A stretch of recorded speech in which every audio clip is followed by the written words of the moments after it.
Good morning दोस्तों। आइए हम आपके पास में एक और नए टॉपिक को लेकर आए हैं। हमारा आज का टॉपिक रहेगा जितने भी गोलीय दर्पण होते हैं, जितने भी कहने का मतलब क्या क्या अवतल और उत्तल। तो ये जो हमारे गोलीय दर्पण होते हैं उनके क्या क्या हमारे डेली लाइफ में यूजेस होते हैं, इसके बारे में हम आज पढ़ने वाले हैं। डियर फ्रेंड्स, ये जितने भी आज का टॉपिक है कि अवतल दर्पण उत्तल दर्पण का कहां-कहां पे यूज होता है, ये वन डे एग्जामिनेशन में बहुत बार पूछे जाते हैं।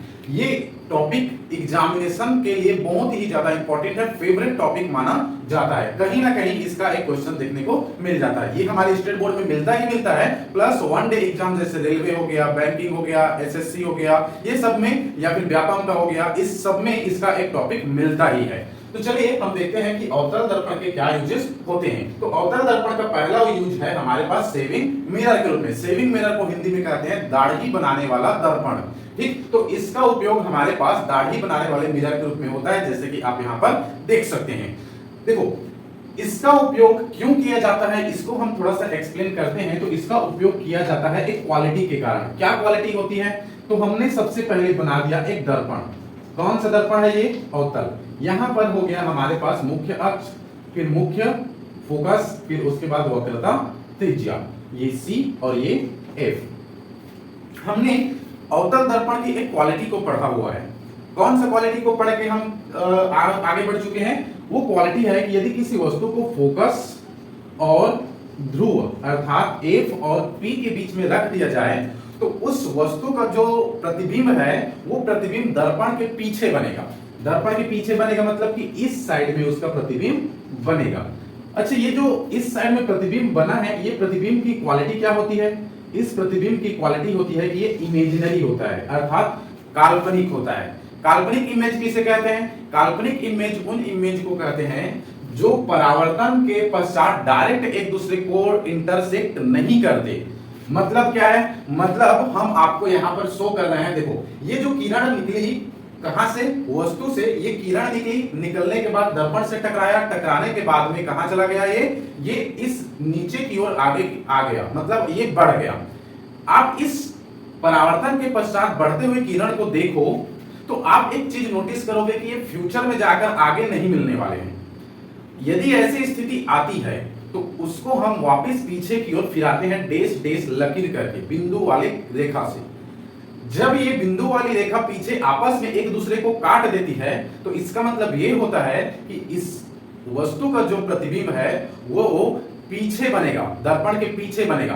क्योंकि डेश डेश लकीर से मिल के बना है, डेश डेश लकीर के काटने से बना है, तो इसका जो इमेज होगा वो काल्पनिक इमेज होगा, वो वास्तविक इमेज नहीं है। काल्पनिक इमेज का एक क्वालिटी होती है कि उसको पर्दे पर फोकस नहीं किया जा सकता, उसको हम सिर्फ उस मिरर में ही देख सकते हैं। वास्तविक इमेज को पर्दे पर फोकस किया जा सकता है। जैसे हम प्रोजेक्टर देखते हैं तो प्रोजेक्टर से जो पर्दा निकलती, जो इमेज निकलती है उसको पर्दे में हम देख सकते हैं, लेकिन ये जो काल्पनिक इमेज होती है इसको पर्दे में नहीं देखा जा सकता है। तो ऐसे इमेज को हम क्या कहेंगे? काल्पनिक इमेज कहेंगे। तो यदि हम इस क्वालिटी को उपयोग करें सेविंग मिरर में, जैसे कि हम एक बहुत बड़ा वाला मिरर लगा दें और उस मिरर में हम अपनी जो पोजीशन है उसको फोकस और ध्रुव के बीच में रखें। जैसे यहाँ पर फोकस और ध्रुव के बीच में है, तो यदि हम फोकस और ध्रुव के बीच में आ जाएं तो हमारी जो इमेज है वो कैसी बनेगी? एक तो सीधी बनेगी, दूसरा क्या बनेगी? काल्पनिक होगी और बड़ा होगी। वस्तु से ये बड़ा दिख रहा है तो ये कैसी होगी? बड़ा होगी। तो इस स्थिति में हम अपने दाढ़ी का सेविंग काफी अच्छे से कर सकते हैं। इस क्वालिटी का उपयोग किया जाता है सेविंग मिरर के रूप में। एक बार मैं आपको फिर से याद दिला दूं किस क्वालिटी के कारण? तो क्वालिटी है हमारी, यदि वस्तु फोकस और ध्रुव के बीच में हो तो उस स्थिति में इस वस्तु का जो प्रतिबिंब बनना है वो प्रतिबिंब बनेगा दर्पण के पीछे। अब दर्पण के पीछे बनेगा तो वो वस्तु से बड़ा होगा, सीधा होगा और काल्पनिक होगा। इसी क्वालिटी का उपयोग किया जाता है किसमें?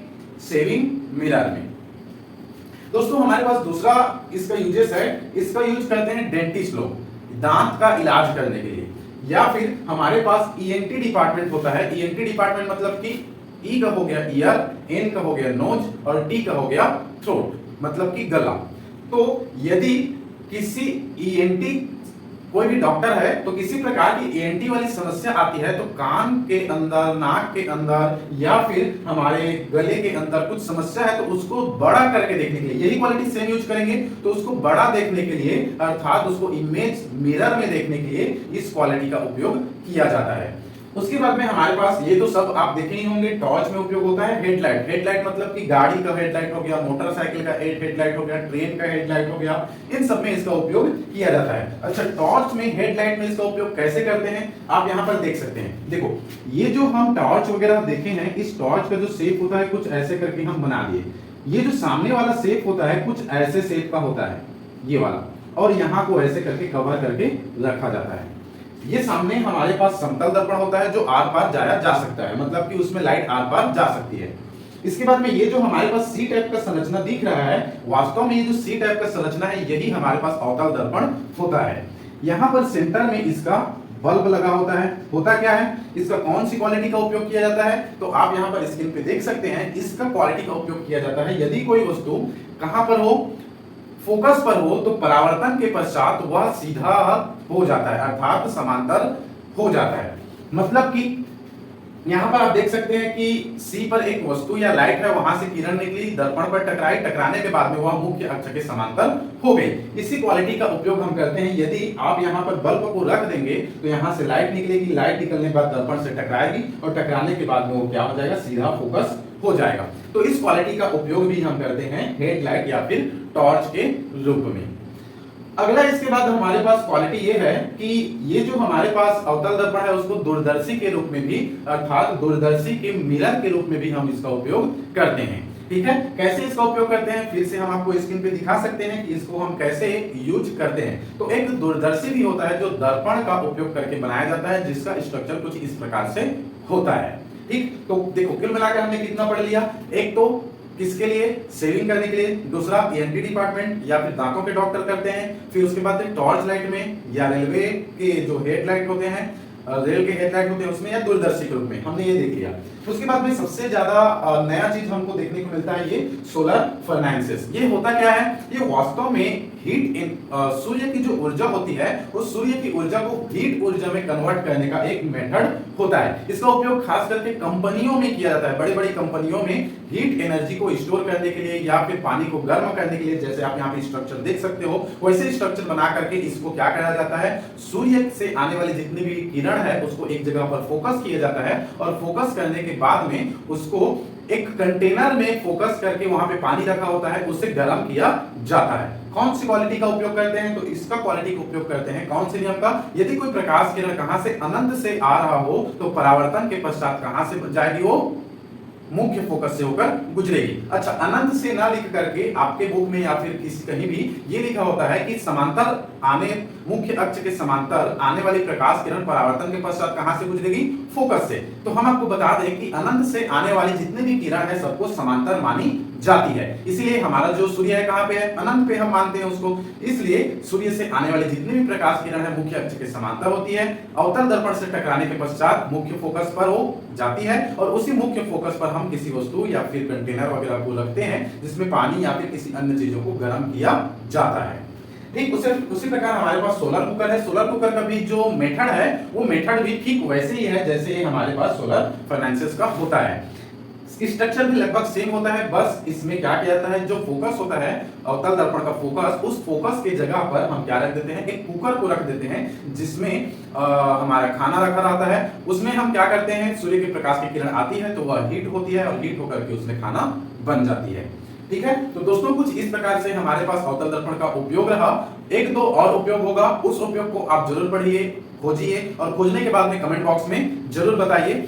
उत्तल दर्पण के लिए हम एक और वीडियो बनाएंगे। हम छोटा छोटा वीडियो बनाने की कोशिश कर रहे हैं ताकि आपको भी देखने में आसानी हो और डिटेल से बना रहे हैं ताकि आप उसको समझ के याद भी रख सकें। हमारे पास चॉइस ये थी कि हम सिर्फ इसको पढ़ पढ़ के बता देते, 2 मिनट होता और 2 मिनट में हमारा वीडियो खत्म हो जाता, पर इसका एक आप चीज छूट जाता कि ये कौन से सिद्धांत पर क्यों और कैसे काम करता है, उसको आप नहीं समझ सकते थे।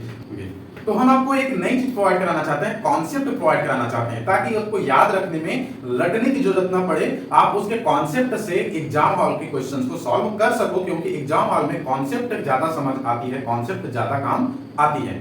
डियर फ्रेंड, यदि आपको वीडियो अच्छा लगा हो तो जरूर लाइक, सब्सक्राइब और शेयर कीजिए। Thank you.